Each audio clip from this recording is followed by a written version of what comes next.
Halo, perkenalkan nama saya Michael Kianata, saya dari kelas 10E absen 16. Kali ini saya akan membacakan puisi tentang ketuhanan buatan Sapardi Djoko Damono berjudul Dalam Doaku. Oke. Dalam doaku subuh ini, kau menjelma langit yang semalam tak memejamkan mata, yang meluas bening, siap menerima cahaya pertama, yang melengkung hening karena akan menerima suara-suara. Ketika matahari mengambang tenang di atas kepala, dalam doaku, kau menjelma pucuk-pucuk cemara, yang hijau senantiasa, yang tak henti-hentinya mengajukan pertanyaan muskil kepada angin yang mendesau entah dari mana.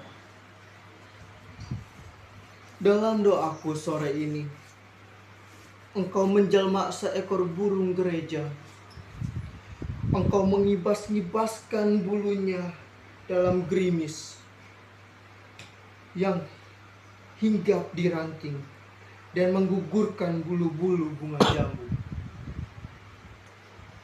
yang tiba-tiba gelisah dan terbang lalu hinggap di dahan mangga itu. Maghrib ini, dalam doaku, engkau menjelma angin yang turun sangat perlahan dari Nun di sana, bersingkat di jalan dan menyentuh-nyentuhkan pipi dan bibirnya, di rambut, dahi, dan bulu mataku. Dalam doaku malam, kau menjelma denyut jantungku.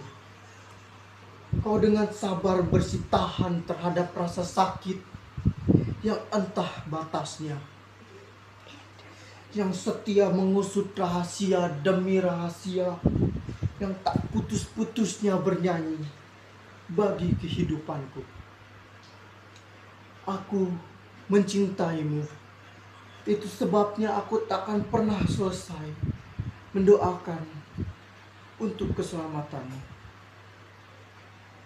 Dalam doaku, Sapardi Djoko Damono. Tahun 1989. Nah, teman-teman, itu dia puisi Dalam Doaku buatan Sapardi Djoko Damono. Bila diselidiki lebih dalam lagi, puisi ini nih menggambarkan tentang kewajiban seseorang yang beragama Muslim, yaitu pada bait pertama waktu subuh. Di situ menggambarkan tentang langit yang bersih, gelap dengan suasana yang hening dan menenangkan. Itu waktu yang tenang bagi kita semua, bukan khususnya buat seluruh agama di Indonesia. Itu berdoa, beribadah, dan berkomunikasi dengan Tuhan. Terus di situ menggambarkan tentang indahnya fajar, terbitnya fajar pagi hari, yang menggambarkan betapa besarnya kebesaran Tuhan yang Maha Esa. Di situ kita ditunjukkan bahwa Tuhan itu agung. Dia bisa menciptakan segala sesuatu di dunia ini.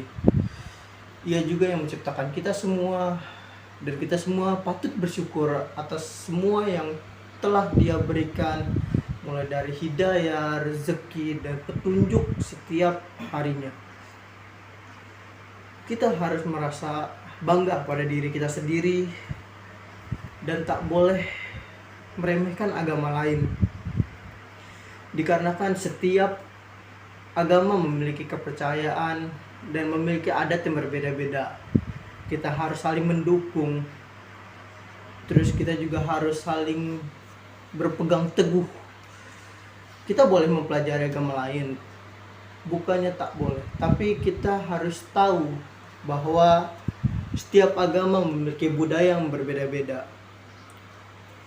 Dan di bait pertama puisi ini itu menggambarkan kata makna beribadah. Beribadah pada waktu subuh, khususnya bagi seseorang muslim. Dan apalagi ini bulan Ramadan, di mana setiap orang puasa dan mencari banyak pahala, mulai bekerja dan segala lainnya. Terus dalam bait ini nih menurutku terkandung di mana Tuhan itu menunjukkan betapa besar kuasanya, betapa panjang sejarahnya. Dia membuat kita semua, menciptakan dunia dan lain-lainnya. Terus dalam bait kedua, pada saat itu digambarkan pada waktu siang hari, atau mungkin dalam agama Islam itu Muslim zuhur, dimana waktu pada saat beribadah siang hari. Nah, pada saat dimana matahari di atas kepala kita dengan panas yang menyengat, di situ bahwa kita harus percaya bahwa Tuhan ada di sisi kita, dimana setiap kita percaya bahwa Tuhan selalu menyertai kita, semua apapun yang kita lakukan bermanfaat.